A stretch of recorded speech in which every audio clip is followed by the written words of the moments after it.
Hello everyone, आज हम देखेंगे क्लास 12 का वेक्टर जो कि अलजेब्रा से है, वेक्टर अलजेब्रा, और इसमें हम आर.एस. अग्रवाल बुक का सॉल्यूशन करेंगे। बट इस लेक्चर में हम ये जो हमारा लेक्चर होगा ये हमारा इंट्रोडक्शन का लेक्चर होगा, जिसमें हम इंट्रोडक्शन का लेक्चर नंबर जो है लेक्चर नंबर फर्स्ट करेंगे। तो इस लेक्चर में हम आपको पूरा समझाएंगे कि आखिर वेक्टर होता क्या है, वेक्टर का जो भी फार्मूला है उसको लिखवाएंगे, इसके बारे में सारे को डिफिनेशन देंगे कि वेक्टर कहते किसे हैं, आखिर इसको अप्लाई कैसे करेंगे। तो सारा कुछ हम बताने वाले हैं, इसलिए आप वीडियो को ध्यान से देखें, वीडियो को बिल्कुल भी स्किप नहीं करेंगे। तो स्टार्ट करते हैं इस वीडियो को।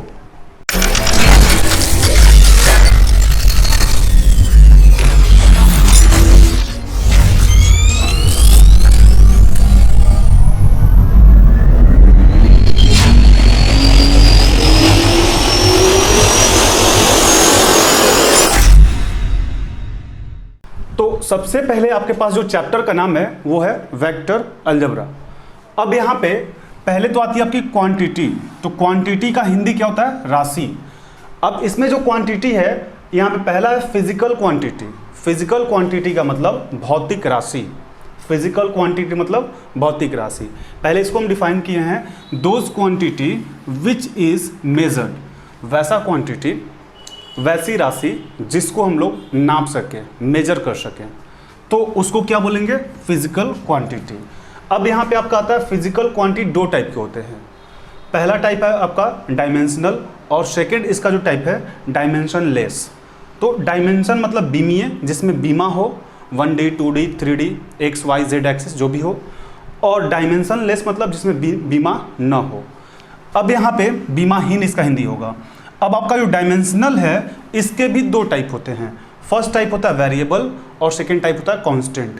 वेरिएबल मतलब वैसा जो कि XYZ ऐसा कुछ हो, XYZ ABCD कुछ भी, जिसके बारे में कुछ हम कह नहीं सकते हैं। x इक्वल टू क्या बोल सकते हैं? 1 2 3 4, माइनस में प्लस में कुछ भी बोल सकते हैं, आपकी मर्जी। बट कांस्टेंट वैसा पार्ट जिसके बारे में पता हो, जैसे 1 भी बोल सकते हैं, 2 भी बोल सकते हैं, 3 भी बोल सकते हैं। जब 1 बोल दिए तो 1 ही होगा, 2 बोल दिए तो 2 ही होगा, 3 बोल दिए तो 3 ही होगा, या फिर -1 बोल दिए तो -1 ही होगा, -2 -3, मतलब जो भी डिजिट आप बोल रहे हैं वो वही होगा, फिर उसको चेंज नहीं कर सकते, उसको बोलेंगे कांस्टेंट। और वेरिएबल मतलब जो चेंज हो सकता है। अब यहाँ पे है आपके पास डायमेंशन लेस यानी बीमाहीन। इसमें भी दो टाइप होता है, एक होता है वेरिएबल, एक होता है कांस्टेंट। वेरिएबल और कांस्टेंट के बारे में आपको बता दिए हैं। अब इसके बाद यदि हम देखें तो फिजिकल क्वांटिटी का एक एग्जांपल भी हम दिए हैं यहाँ पे। जैसे आपको दिए हैं 8 kg, तो 8 kg का मतलब हम माप सकते हैं, उसको मेज़र कर सकते हैं। और 8 kg जो है यहाँ पे 8 जो है आपका, ये आपका शो कर रहा है मैग्नीट्यूड, जिसको हम बोलते हैं परिमाण। हिंदी और इंग्लिश दोनों लिख दिए हैं। 8 kg जैसे एग्जाम्पल हुआ, ये क्या हो गया हमारा? एग्जाम्पल। तो 8 kg मतलब 8 जो हो गया यहाँ पे आपका मैग्नीट्यूड हो गया, परिमाण हो गया, और kg आपका यूनिट शो कर रहा है, यानी इसका मात्रक बता रहा है। इसी तरीके से हम कुछ भी ले सकते हैं। 100 किलोमीटर, 100 किलोमीटर का मतलब क्या? 100 जो है आपका मैग्नीट्यूड बता रहा है और किलोमीटर आपका क्या बता रहा है? यूनिट बता रहा है। आप कपड़ा खरीदने जाएंगे तो कपड़ा क्या होता है? 10 मीटर, 10 मीटर। तो 10 क्या है आपका? मैग्नीट्यूड हो गया, और मीटर आपका क्या हो गया? ये आपका यूनिट हो गया। तो इस तरीके से कहीं भी जब आपका फिजिकल क्वांटिटी होगा तो उसमें मैग्नीट्यूड और यूनिट रहेगा। अब यहाँ पे जो मेन टाइप है, हमें जो पढ़ना है, यहाँ पे दो टाइप आपको बताए हैं, यहाँ से आप ध्यान देंगे, स्केलर और वेक्टर। बट हमें जो पढ़ना है वो हमें पढ़ना है वेक्टर, स्केलर के बारे में नहीं पढ़ना, बट थोड़ा सा आप फिर भी देख लें। स्केलर जिसको हिंदी में हम अदिश बोलते हैं, स्केलर मीन्स अदिश, इसमें केवल मैग्नीट्यूड होता है। इसमें क्या होता है? केवल मैग्नीट्यूड होगा। बट वेक्टर जो होगा, वेक्टर को हम और भी आगे डिफाइन करेंगे। पहले आप देख लें कि जो मेन टाइप है हमें स्केलर और वेक्टर दो टाइप है, बट हमें जो पढ़ना है ये हमें पढ़ना है वेक्टर मैथमेटिक्स में। जब फिजिक्स आप पढ़ेंगे तो उसमें स्केलर और वेक्टर दोनों आपको मिलेगा पढ़ने को। तो हमें देखना है वेक्टर। स्केलर किसे कहते हैं? तो वैसा चीज़ जिसमें आपका मैग्नीट्यूड, केवल मैग्नीट्यूड हो। बट वेक्टर में क्या होगा कि मैग्नीट्यूड और डायरेक्शन दोनों होगा।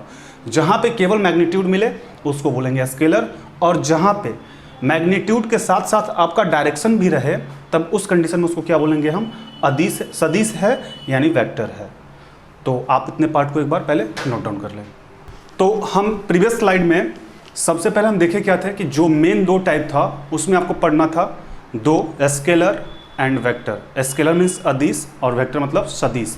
तो अदिश के बारे में हम पढ़े थे कि उसमें मैग्नीट्यूड होता है, केवल मैग्नीट्यूड होता है, ओनली मैग्नीट्यूड जब होगा उसको अदिश बोलेंगे, यानी क्या बोलेंगे, अदिश को स्केलर बोलेंगे। और जिसमें आपका मैग्नीट्यूड और डायरेक्शन दोनों होगा उसको क्या बोलेंगे, सदिश यानी वेक्टर। तो यहाँ पे हम जो लिखे हैं, यहाँ पे हम स्केलर लिखे हुए हैं। अब आपके दिमाग में ये बात आता होगा कि आखिर स्केलर कहते किसे हैं, स्केलर में आएगा क्या क्या चीज़। तो स्केलर मीन्स जिसमें केवल मैग्नीट्यूड हो। अब यहाँ पे हम कुछ ट्रिक लिखे हुए हैं, दुश का आ, ऊंचा, उद्दत, आताश। तो यहाँ पे दू फॉर दूरी, डिस्टेंस, जिसका इंग्लिश और हिंदी हम दोनों लिख दिए हैं। ट्रिक भले हिंदी में है बट इसको हम इंग्लिश और हिंदी दोनों में बताए हैं। दू फॉर दूरी, दूरी मीन डिस्टेंस। अब कोई भी दूरी आपसे बोला जाए 10 किलोमीटर, 15 किलोमीटर, क्या, कहाँ पे, उसका तो कोई डायरेक्शन नहीं होगा। मैग्नीट्यूड तो है कि दूरी होगा 10 किलोमीटर या 10 मीटर जो भी हो, दूरी होगा, लेकिन मैग्नीट्यूड है, डायरेक्शन नहीं है किस डायरेक्शन में। सेकेंड है समय, टाइम, 2 घंटा 4 घंटा, डायरेक्शन यहाँ पे मालूम नहीं है। उसके बाद दू हो गया, स हो गया, फिर है का, कार्य फॉर कार्य यानी वर्क। अब कहाँ पे आप वर्क कर रहे हैं, क्या कर रहे हैं, इसका मैग्नीट्यूड तो है कार्य करने का, बट डायरेक्शन नहीं है कि किस डायरेक्शन में काम किया जाए। आप कोई भी काम कर रहे हैं, किसी भी चीज़ को उठा रहे हैं, किताब उठा रहे हैं, लिख रहे हैं या पढ़ रहे हैं, जो भी कर रहे हैं वो काम कर रहे हैं, बट किस डायरेक्शन में कर रहे हैं, इसका तो कोई डायरेक्शन नहीं है, केवल मैग्नीट्यूड है। उसके बाद है आपका आ फॉर आवेश, चार्ज, पॉजिटिव, निगेटिव, न्यूट्रल, जो भी चार्ज हो, आ फॉर आवेश यानी चार्ज। नेक्स्ट है ऊ फॉर उष्मा, उष्मा मीन्स हीट। नेक्स्ट है आपका चा फॉर चाल यानी स्पीड, कोई भी स्पीड हो सकती है, स्पीड का तो कोई डायरेक्शन नहीं होता है, 10 kilometre per hour, 12 kilometre per hour, 12 metre per second, कुछ भी हो सकता है। तो चा फॉर चाल यानी स्पीड हो गया। नेक्स्ट है ऊ फॉर ऊर्जा यानी एनर्जी, एनर्जी जो भी है आपकी। फिर है द फॉर द्रव्यमान यानी मास। नेक्स्ट है आपका ध मतलब यहाँ पे घ नहीं घ होगा, उद्दग यानी घनत्व, डेंसिटी, घ फॉर घनत्व, डेंसिटी। नेक्स्ट आपका है अ फॉर आयतन यानी वॉल्यूम। और नेक्स्ट है ता फॉर तापमान यानी टेम्परेचर। और श फॉर शक्ति यानी पावर। तो यहाँ पे जितने भी हम यूज़ किए हैं ये सब हमारा क्या है, स्केलर। और स्केलर में क्या होता है, केवल मैग्नीट्यूड होता है, इसका डायरेक्शन नहीं होता है। आप इस ट्रिक को याद रखेंगे तो आपको काफ़ी आसान होगा बताने में। आपसे क्वेश्चंस में ऑब्जेक्टिव में पूछा जा सकता है कि आप बताइए आयतन वेक्टर है या फिर स्केलर है, तब आपको ये ट्रिक पता होगा तो आप डायरेक्टली बता सकते हैं। इसी तरीके से हम सदिश का भी ट्रिक बताएंगे, आप इसको एक बार सही तरीके से लिख लें, उसके बाद आगे बढ़ते हैं।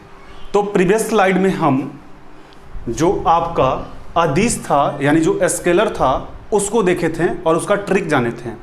जिसमें केवल मैग्नीट्यूड हो उसको क्या बोलते हैं, अदिश यानी स्केलर।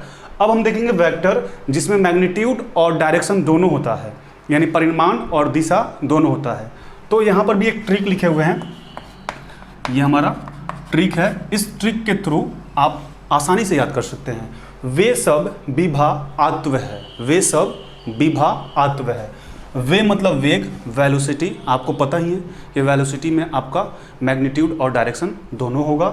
स फॉर संवेग, मोमेंटम दोनों होगा। ब फॉर बल, फोर्स, आपका फोर्स किधर लग रहा है, ऊपर लग रहा है, नीचे लग रहा है, दाएं लग रहा है, बाएं लग रहा है, कहाँ लग रहा है, उसमें डायरेक्शन और मोमेंटम दोनों होगा। कितना का फोर्स लग रहा है, 10 न्यूटन का, 15 न्यूटन का, कितना लग रहा है, सारा होगा आपका। वी फॉर विस्थापन, डिस्प्लेसमेंट। नेक्स्ट है भार यानी वेट। नेक्स्ट है आवेग, इम्पल्स। अधत यानी त्वरण, एक्सेलरेशन। तो इस तरीके से हमारा जो है वेक्टर का ये ट्रिक हुआ। एक बार फिर से रिपीट करते हैं। वे सब विभा आत्व है, वे मतलब वेग, वेलोसिटी, हिंदी इंग्लिश दोनों लिख दिए हैं, आप दोनों लैंग्वेज में लिख लेंगे। वे मीन्स वेग, वेलोसिटी। सब, स फॉर संवेग यानी मोमेंटम, ब फॉर बल, फोर्स, वी फॉर विस्थापन यानी डिस्प्लेसमेंट, भा फॉर भार यानी वेट, आ फॉर आवेग, इम्पल्स, त फॉर त्वरण यानी एक्सेलेरेशन। तो इस तरीके से आप पहले इतने पार्ट को एक बार नोट डाउन कर लें।